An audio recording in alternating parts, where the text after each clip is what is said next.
Welcome to Think Big with Dan and Qasim. Join hosts Dan Melnick and Qasim Masood as they explore big ideas, limitless possibilities, and engage with visionaries, entrepreneurs, and thought leaders who dare to dream big, get inspired, motivated, and find practical tips for personal growth. Think big, dream bigger, and ignite your potential. Welcome to Think Big with Dan and Qasim. Our guest today is Kev Gallagher. So, Kev, if you want to go ahead and introduce yourself, tell us where you live and what you Thanks, do. Dan. My name is Kev Gallagher. I'm from Glasgow, Scotland originally. However, we open up a indie game studio here in Melbourne, Australia, where we are developing our first game called Myth-Guided, a VR storytelling and mindfulness adventure. That's awesome. So I'm just curious about your background. How did you get into this space in the first place? So I started off as a carpenter. I was a carpenter and joiner back home in Scotland, which was just a job for me. It was a paycheck, enough to party at the weekends back then. But as time grew on, an unshakable itch to do something more creative, because I always had artistic background. I had a bit of an artistic and a creative streak in me. So there was this unshakable itch. And one year we went home for a holiday from Australia, and I was at a dinner party. I've come to call this the garlic bread prophecy, actually. And I was at this dinner party and I don't remember what anyone was talking about at the time because I was too transfixed on the garlic bread in the centre of the table. There was one slice left and you know the standoff. Who's going to go for it? Everybody's kind of hesitating. I was kind of stuck in that until somebody said these two words that pretty much changed my life, and that was game designer. Suddenly I perked up and I was like, wait, what? Hang on. Who's a game designer? And I can't even remember now who the person said it was. It was his partner or his cousin or whatever. I just remember thinking, man, I would drop everything to do that. So when I came back to Australia and back to my job, like I said, that unshakable itch started getting intolerable. I started looking for creative careers and all of a sudden it just popped up. Study game design. And then I went straight back to the garlic bread. I was like, I remember thinking I'm going to drop everything to do that, or I would drop everything. So long story short, that's what I did. I went to school. I got a bachelor's in game design. Had a little bit of a break in between. Then I went and got the master's degree. So through that, I've opened up my own studio, Cosmic Pyramid Games, which, you know, reflects my values and creates games that I want to make to help people unwind and to also help them, you know, go a little along the way.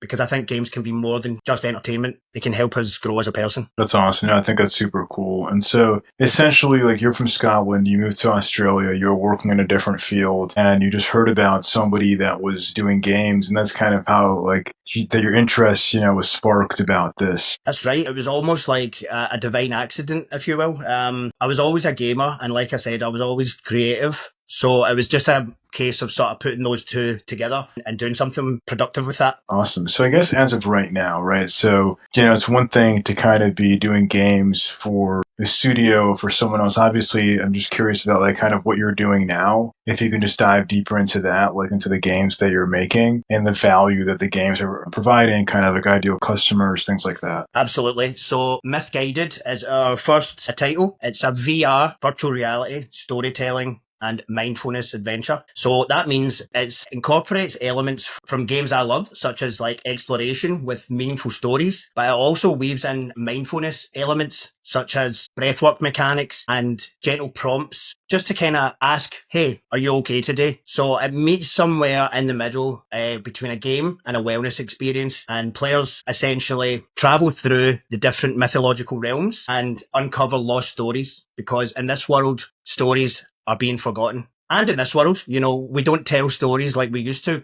you know, around the fire, under the stars. And as a result, they're fading, they're being forgotten. And it's up to you as the myth seeker to travel through the realms and uncover these lost stories and return them to the cosmic library, the kind of central hub of existence in this universe, and also grow a little along the way, learn about the stories and be prompted to take the lessons that you can from them. For sure. So obviously wellness and mindfulness are something that is trending upwards, a lot of interest in that space. So who are you seeing as like the typical customers? Is it, you know, even in terms of locale, obviously you're in Australia, is it more so like right now people locally there, even people here in the States, like where I'm located, like where are you kind of seeing in terms of like where customers are located and even like who that customer is? Yeah, that's a great question. Right now, my target audience is actually, I've based it on an older version of myself and an older version of my friend group, because I won't go too deep into all this background, but when we were growing up in Glasgow, we got involved with like a bit of chaos as teenagers. You know, it was rough and the weekends could be pretty violent and we would clash with rival teams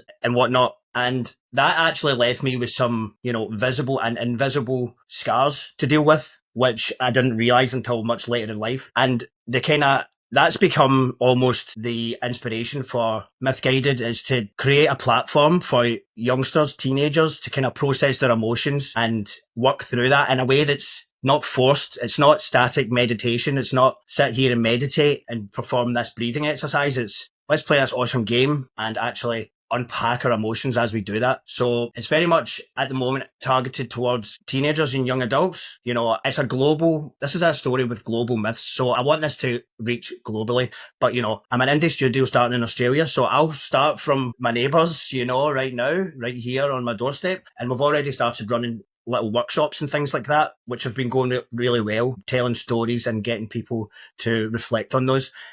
So that's my target audience at the moment, but we've got big plans for Myth-Guided. It's going to be branch out to more than just this game, and I'm really excited about that. So in terms of the VR experience, obviously there's different types of experiences, you know, some where people are more kind of sitting down and in the experience, and obviously some where it's more physical, you know, there's more physical activity involved. So I guess where does the game kind of lie from that perspective? Yeah, that's right. So one of the biggest challenges actually is weaving this exploratory nature with the kind of sit still and reflect. So to try and achieve that is to find the perfect combination of exploration and stillness. So how we do that is we have players uncover these stories, and while they do that, they're exploring the world around them. They're paying attention. Environmental storytelling within the world is placed so that these stories can actually be hinted at just from looking around. So that's about your kind of present, almost like forest bathing, you're paying attention to your surroundings in the VR space.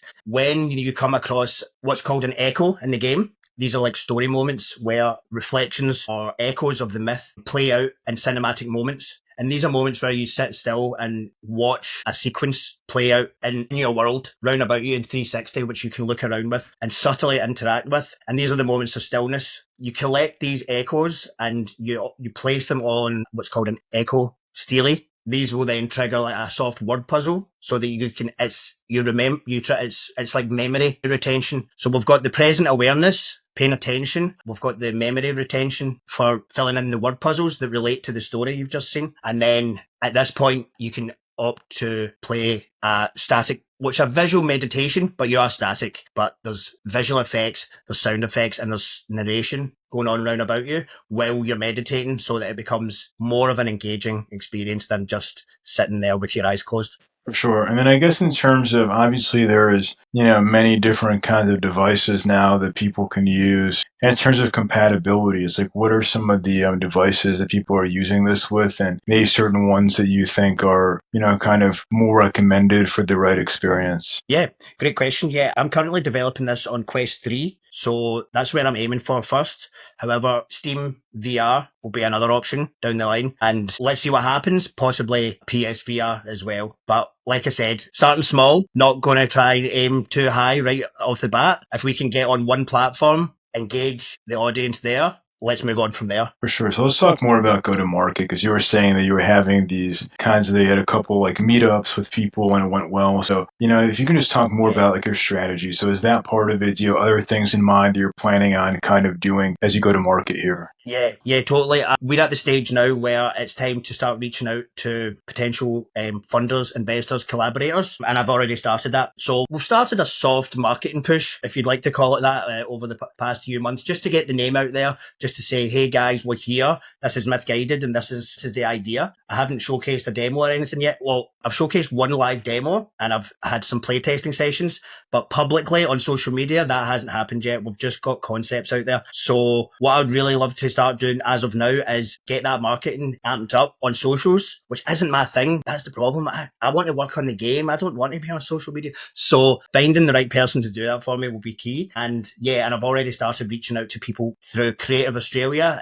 Vic's Green, and also back home in Scotland, Creative. I'm in talks with people from Creative Scotland, because what I have failed to mention here is the first story, chapter 1 of Myth Guided, is based on my own background, and that's Celtic mythology. So I figured, hey, maybe Celtic cultures will be interested in helping us along with it, tell this story. So I've got some storytellers and musicians lined up from Scotland to authentically tell this story with Scottish and Irish Celtic music, and we're in touch with Creative Scotland to begin funding talks. So as soon as we get that funding, as soon as we can start to generate some real cash flow, then, you know, this is where things are going to really start to amp up and come alive. For sure. And you were saying that, you know, like a lot of the target audience is teenagers, young people, etc. Are you also kind of targeting, like I mentioned earlier, right? There's many of these wellness communities and mindfulness communities. Like I live here in Austin, Texas. Like it's a very big thing here. So are you looking to kind of target folks in those types of communities like as well? Yeah. The wellness communities has absolutely been on my radar.